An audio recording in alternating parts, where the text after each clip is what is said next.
안녕하세요. 아파티니 임상 결과에 대해서 앱스트랙을 같이 보도록 하겠습니다. 그래서 미니 오랄 세션인데 일단 이거 먼저 어떻게 들어오는지에 대해서 알려드리도록 하겠습니다. 우리가 그 전에 봤던 것은 이제 포스터 디스플레이에서 봤잖아요. 그 20개 논문 발표됐었던 거. 여기서 아파티니브로 검색하면은 이제 프레젠테이션이 20개 떴죠. 그래서 여기서 이제 보고 있었는데 이제 구두 발표되는 것은 다른 곳입니다. 여기서 미니 오럴 세션이라고 적혀 있죠. 왼쪽에. 이거를 클릭하면은 여기서 마찬가지로 아파티니브를 검색을 하면 됩니다. 그러면 지금 두 개 세션이 뜨는데 이 중에서 이제 클릭을 해보면은 이렇게 쭉 둘러보면은 이 중에서 아파티니브이 나오는 것을 확인할 수 있습니다. 여기 있죠. 그래서 이거를 이제 같이 볼 건데 앱스트랙으로 내려가서 보도록 하겠습니다. 그래서 백그라운드는 우리가 알다시피 아파티니브는 이제 입으로 먹는 거죠. 그 다음에 VEGFR2 인히비터입니다.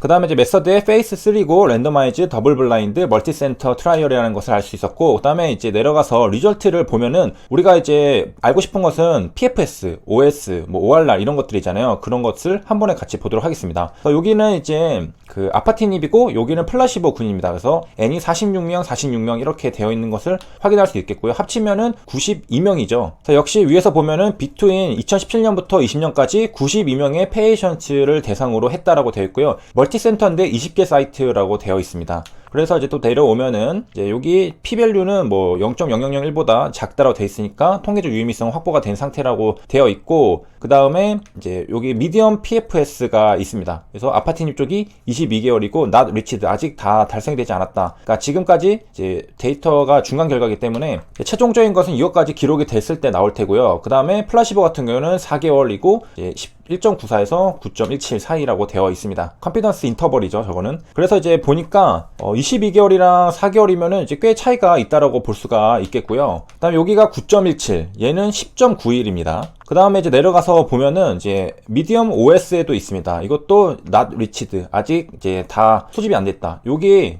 플라시보군도 같이 리치드가 되어 있는데, 그러니까 지금 다 아직 살아 계신 거죠. 그 다음에 이제 내려가서 보면은 뭐 p-value도 이렇게 있고, 그 다음에 ORR도 있습니다. ORR을 보니까 아파티닉 같은 경우에는 25명이 있고, 그 다음에 플라시보군에도 1명이 있네요. 그래서 54%가 이제 ORR이 되어 있고, 플라시보도 2.17로 되어 있습니다. ORR. 그 다음에 이제 내려가서 p-value도 있고, 사실 결과적으로 컨클루션을 보면은 이제 아파티닉은 PFS랑 OS를 프롤롱드 했다라는 것이고, 이제 significantly라고 적혀 있고, 그 다음에 improved ORR이라고 적혀 있습니다. 그러니까 무슨 말이냐면은 PFS, OS, ORR 다 이제 개선이 되었다라는 것입니다. 그래서 이제 위에서 확인을 해보면 아까 봤듯이 MPFS 같은 경우는 22개월 대 4.47개월이잖아요. 그러니까 거의 뭐 5배 정도 차이가 난다라고 볼 수가 있고, 그 다음에 OS 같은 경우는 아직 이제 그 not reached입니다. 그래서 보니까 이제 18.96, 26.25 이렇게 되어 있고, 이를 통해 이제 대략적인 느낌 정도만 받아볼 수 있고, p-value는 이렇게 있고요. 그 다음에 ORR 같은 경우에는 이제 54%라는 것을 확인할 수가 있겠습니다. 그 다음에 이제 위로 올라가면은 저번에 이제 라디오 액티브 했는데 이제 아이오딘에 대해서 좀 보면요.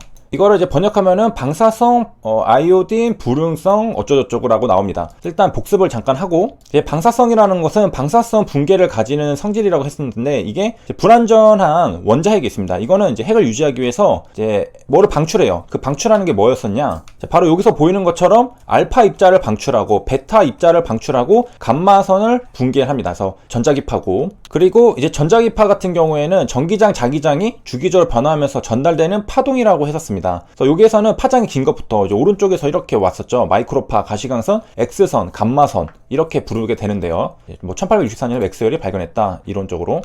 자, 그러면 이제 그 옆에 있던 아이오딘이라는 것은 뭐냐? 우리가 잘 들어본 이름입니다. 뭐냐? 요오드입니다. 요오드. 우리가 미역에 많이 들어있다고 하는 요오드죠. 그건데 이제 강력한 산화력이 있어서 광범위한 뭐 세균, 바이러스를 살균할 수 있다라고 되어 있는데, 이 요오드와 관련해서는 비타민C와 재밌는 실험이 있습니다. 그래서 요오드 용액은으로 쓴 글씨는 비타민C로 지울 수 있다라고 되어 있는데, 이게 무슨 말이냐? 그 요오드 용액은 이제 산화되어 있는데 비타민C가 그 항산화제잖아요. 그래서 환원성이 강해가지고 다른 물질은 환원을 시키고 자신은 산화되는 성질이 있습니다. 그래서 요오드 용액으로 쓴 글씨는 비타민C에 의해서 환원이 되면서 무색이 된다, 이런 실험이 있는데요. 그러니까 이런 실험입니다. 이렇게 산화된 그 요오드 용액을 보면은 이렇게 색깔이 이런데, 요게 비타민C를 하면은 오른쪽에 있는 것처럼 무색으로 변하게 됩니다. 그래서 글씨도 요오드 용액을 쓴 다음에 비타민C를 분사하면은 이렇게 사라지는 것을 확인할 수가 있습니다. 그리고 이 아이오딘이라는 것은 원소기호 I, 그 다음에 원자 번호가 53이 화학 원소인데, 원자 번호가 무슨 말이냐면은 여기 원자핵 있잖아요. 요 안에 있는 양성자의 수를 말하게 됩니다. 53개가 있다라는 것입니다. 그래서 여기서 이제 추가로 방사성 요오드로 이걸 치료를 하는 거거든요. 이 설명을 드리면은 여기서 이제 동위원소라는 것은 양성자 수는 같은데요. 양성자 수 53개가 있다. 그래서 원자 번호도 53이라고 적혀 있는데 여기서 중성자 수가 달라질 경우에 이제 질량수가 다른 핵을 가진 원소를 동위원소라고 합니다. 그래서 가장 이제 안정한 동위원소는 127이라고 적혀 있는데 여기 양성자 개수가 53개다가 중성자가 74개를 더하면 127이 나오죠. 그래서 이게 가장 안정한 건데 이게 조금씩 달라진다는 겁니다. 뭐냐? 중성자가 개수가 다르기 때문에. 그래서 아이오딘은 30종류가 넘는 동위원소가 있다라고 하고요. 가장 안정한 게 이거니까 요거랑 좀 달라진 것들은 덜 안정하겠죠. 그래서 여기 127i랑 131i는 양성자 수는 53개로 동일하지만은 중성자 개수가 다른 겁니다. 계산을 해보면 이제 131에서 53을 뺀 게 여기 중성자 개수가 되겠죠. 근데 우리 몸은 아이오딘이 필요합니다. 그런데 이제 불행하게도 안정한 거랑 해로운 것을 구별하지 못하고 흡수를 합니다. 그래서 우리가 이제 방사선 뭐 픽박되거나 그럴 때 빠르게 미역 같은 거 빨리 먹는 이유가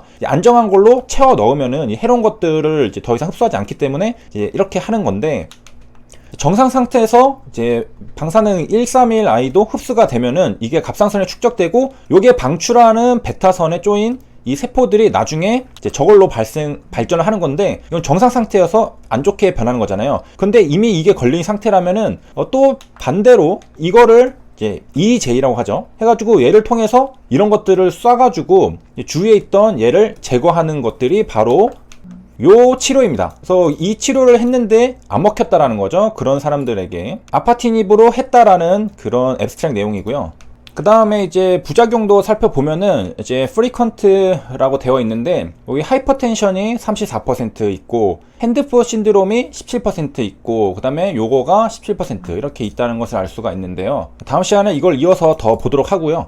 마지막으로 이제 아이오딘에 대해서 정리를 하면서 이제 마치도록 하겠습니다. 37종의 동위 원소를 가진다고 했는데 이제 달라지는 것은 이제 중성자 수라고 했습니다. 양성자 수는 53개로 똑같다라고 했고요. 그리고 이제 중성자랑 양성자 수 더한 게 이제 127이었잖아요. 이게 가장 안정하다라고 되어 있고 나머지들은 이제 조금씩 다 불안정한 건데 그 중에서 이제 가장 많이 봤던 게 우리가 아이오딘 131이었죠. 이건 이제 방사능 물질로 이제 굉장히 위험하다라고 되어 있고 반감기가 이제 8일이라고 하는데요. 이 반감기라는 말은 뭐냐면 영어로 할프라이프라고 해서 이제 어떤 물질을 구성하는 성분이 반으로 감소하는데 필요한 기간이라고 합니다. 그러니까 100이 있었는데 이게 8일 뒤에는 50으로 줄어든다는 겁니다. 이게 반감기라는 뜻이고요. 그래서 요게 이제 아이오딘 131에서 뭐 감마선, 베타선 이런 것들을 방출합니다. 우리가 이제 저번 시간에 전자기파 얘기를 할 때 그 방사성 붕괴 얘기를 했었잖아요. 그리고 이제 131이 아이오딘 동위원소 중에서 가장 강력한 방사성 물질이라고 합니다. 여기 이제 추가 설명이 있네요. 이제 붕괴를 하게 되고요. 이제 내보낸 방사선에 이 갑상선이 집중 피폭되면서 요거 암을 일으킨다고 하는데 이제 반대로 또 이거를 활용해서